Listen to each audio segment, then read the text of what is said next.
people and LGBT, but also women are considered second-class citizens. Sorry, Mariam. But the fact is you're actually that. quite hypocritical. But the fact Mariam, is, you know the that. fact is. Sorry, don't talk over me. I know you're used to doing that, but don't do it. We're just talking. No. Before I answer that, I want to answer something she said was quite egregious. She said human rights, which she supports ostensibly, as she claims, a Western definition of it, is about the right to choose to dress. And yet she is the person who said a couple of years ago that she would ban the burqa. And she said that I think every secularist and women's rights defender should support a burqa and niqab ban. So clearly,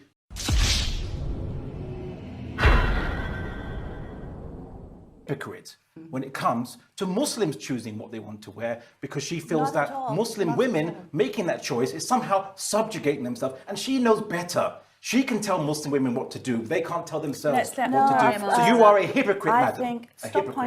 Absolute freedom in society is morally wrong and practically unattainable.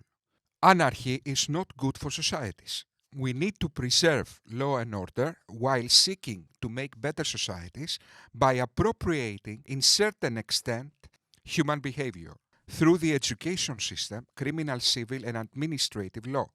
Liberal societies are not meant to maximize freedom, no matter what. Liberal societies are not meant to maximize equality, no matter what. Liberal societies, like all good political systems, should mean to maximize social and individual well-being. Political Islam means to maximize Islamic supremacy instead of maximizing social and individual well-being, therefore not a good political system. A good political system is also defined on how well it reacts to reason, evidence, and social pressures to achieve social and individual well-being.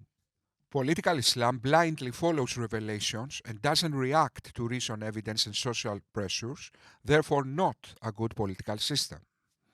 Banning the burqa and niqab, although preaching for freedom of expression, is not hypocrisy, if by doing that you are not meaning to ban expression, you are meaning to ban oppression. Clearly, the people who advocate the banning of the burqa, niqab, or even the common veil, the hijab, from public institutions are not meaning to restrict freedom of expression, they are meaning to protect freedom of expression. So it's certainly not hypocrisy. Now, let's see if that is unreasonable or unwarranted. The current crisis in Iran once more demonstrated the obvious. Islamists are using hijab, burqa and niqab to subjugate women and as an instrument for political and social subjugation. Therefore, the idea that hijab, burqa and niqab are not in the category of clothing, instead tools for political and social subjugation as well as expression of Islamic misogyny, is overwhelmingly supported by the evidence. Therefore, liberal societies wanting to counter that is warranted and reasonable. After wearing her hijab for 80 years, this Iranian woman is removing it because of a religion that kills people. Young people in the streets, I'm proud of you, she says.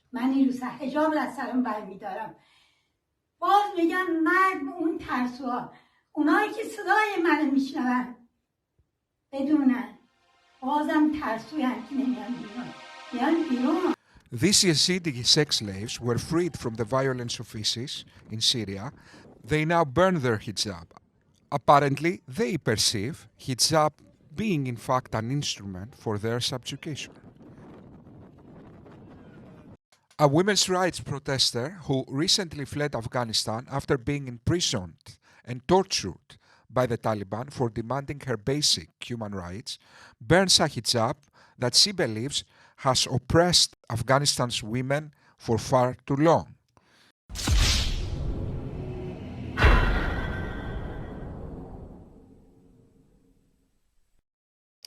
The FIFA 2022 World Cup has kicked off today in Qatar. The competition has been mired in controversy and widespread criticism of its attitude towards LGBT people. I'm joined by veteran LGBT Iranian human rights activist Mariam Namazie. Oh my God, bro. Oh, hell no, man. And co-founder of the Muslim Debate Initiative, Abdullah Al Andalusi. Yes! Hello, people. This is Socrates Son. Today I have the childish easy task to intellectually destroy this lad or Chad. Okay. Yes, but because he went to Harvard, that might be difficult for me. I took this video from Islamic Calling, something like that. Yes. He names this video Abdullah Al Andalusi destroys Mariam Namazie. Okay. There's no doubt that hosting an event like the World Cup is a privilege, not a right. Oh, thank you. Oh, thank you very much. And with that privilege comes certain obligations. FIFA's own statutes prioritise sodomy. They say that Sodomy are important and that competing nations must oblige and abide by them.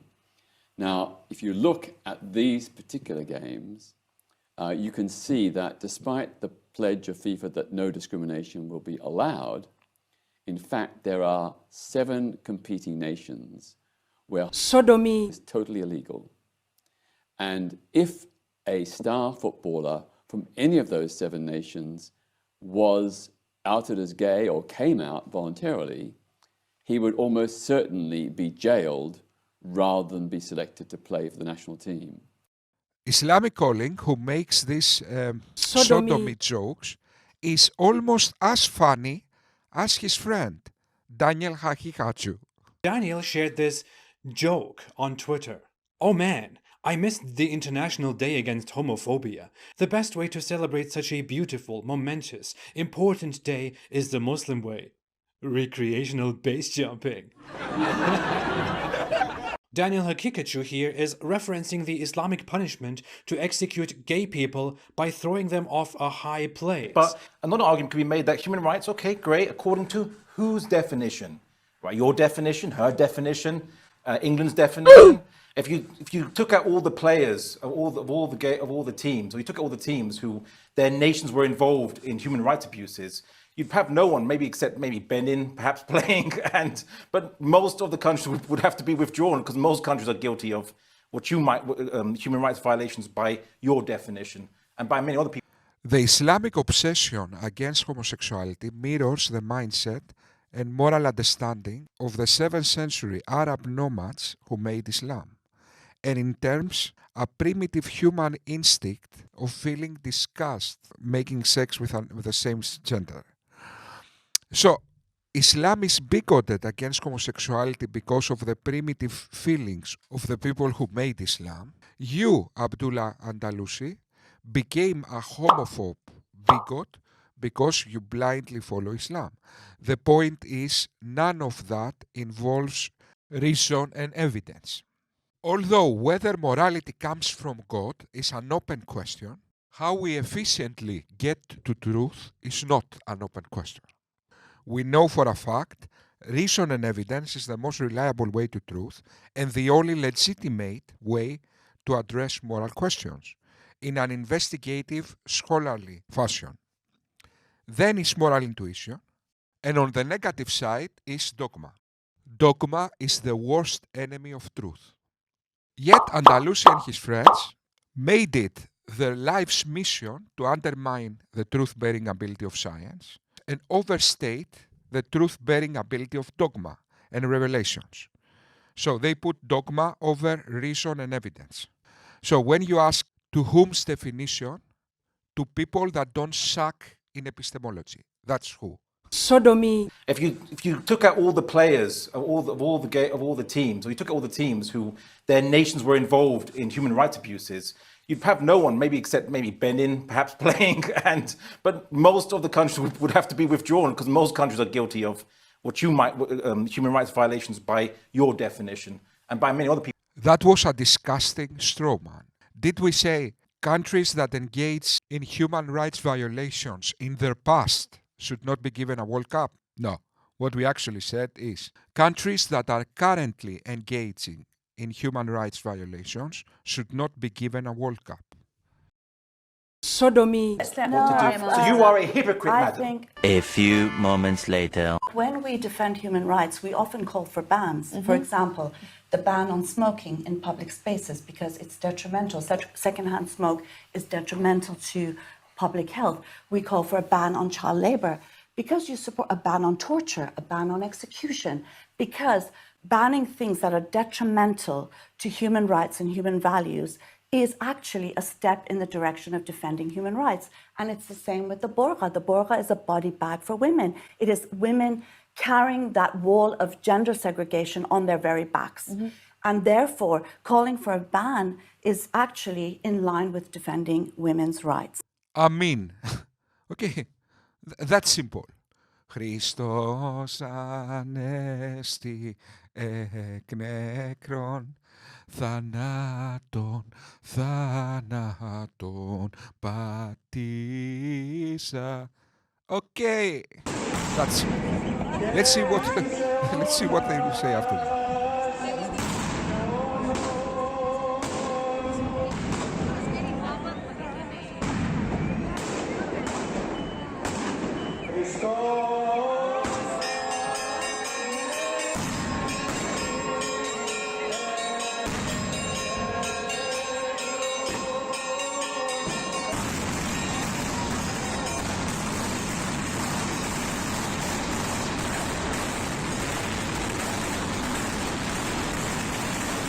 Welcome to Greece.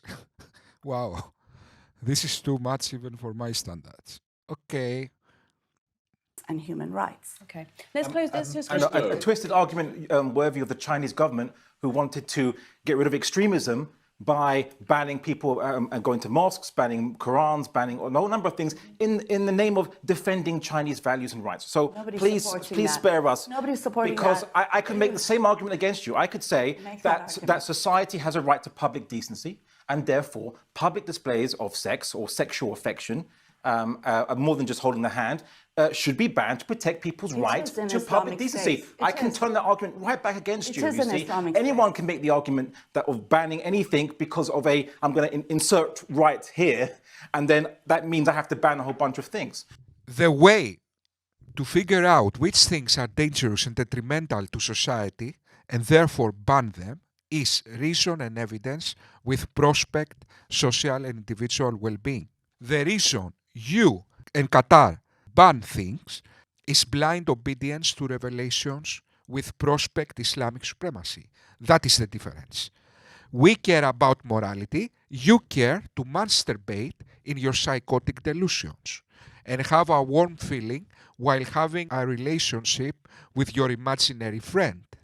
Okay, that is the difference. We have reasons and evidence how hijab harm societies while instrumentalized by Islamists to implement a theocratic dictatorship. You don't have reasons to ban homosexuality other than Mahalibuk, but Mahalibuk says something different. Okay, so to serious matters, we trust reason and evidence. We don't trust retards. Mahalibuk. Okay. So give me a justified basis by which Islamic rights, it makes sense, don't make sense, and Western rights is somehow rational. Andalusi just said, give me reasons. Therefore admits we should apply reason to figure out whether homosexuality is bad. Yet Qatar is not banning homosexuality because of reason, but because of Islamic dogma. When hypocrites, Islamists, pretend to care about reasoning, you always need to make them this question. If your moral reasoning or moral conscience doesn't agree with Islamic revelations, do you go with your reasoning or you follow Islamic revelations? They will always say the second. And that is the difference. We use moral reasoning and moral conscience. You blindly follow revelations. That's why our view is legitimate. Your view doesn't worth anything. Just 6 weeks ago, a female university student was stoned to death in a so-called honor killing by her family because she didn't follow the strict way in which women are supposed to behave. Abdullah, stoned to death. Does that law exist? And does that law exist? Not in Qatar. And that is wait, that didn't happen. and it is And it was not investigated by the Qatari authorities. The murderers got away with it. Women get raped on the streets of UK all the time. Oh, well, that's all right then. Murdered and raped. Should I now put that as an indictment against the West or indictment against Britain? You see? You already admitted that Qatar is in fact engaging in what we perceive as human rights violations. Isn't that right? So now you are doubting that. What is happening? That's what you're doing. You're saying some criminals in the Muslim world do something bad. This must mean all Muslims are bad or Islam is bad. You idiot. You already agreed that Qatar is in fact doing human rights violations the way the Charter of Human Rights perceives that. Isn't that right? And yet your criminals do not represent your own state. Come on. Again, Emotional, damn it! Islamic calling. You need to decide what is your argument. Is your argument Qatar is not engaging in human rights violations, or human rights are not superior to Islamic morality? What is your argument? When you decide, inform us. Let's have a real conversation about Islam. Let's have a real conversation about what's happening in Qatar. Let's not having your axe to grind. I know you're saying you're ex-Muslim. You declare yourself ex-Muslim. You insult. Yeah, but he's interrupting everybody all the time and shouting. Let's try. From an Islamic perspective, Islamic law, there's prohibitions on adultery. Okay. If it's public adultery, which is virtually impossible to prove, it's more of a symbolic law, and because it's impossible to prove. Wait. Is stoning part of Islamic law? Didn't Muhammad say in a hadith? Over me again, right? Muhammad say in a hadith. Okay, look, I know you have an axe to grind because you're ex-Muslim. I'm ex-Christian, but I've got over it. Please.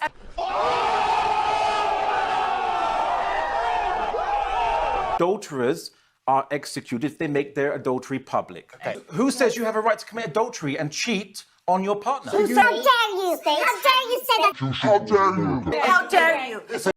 Again, this double talk.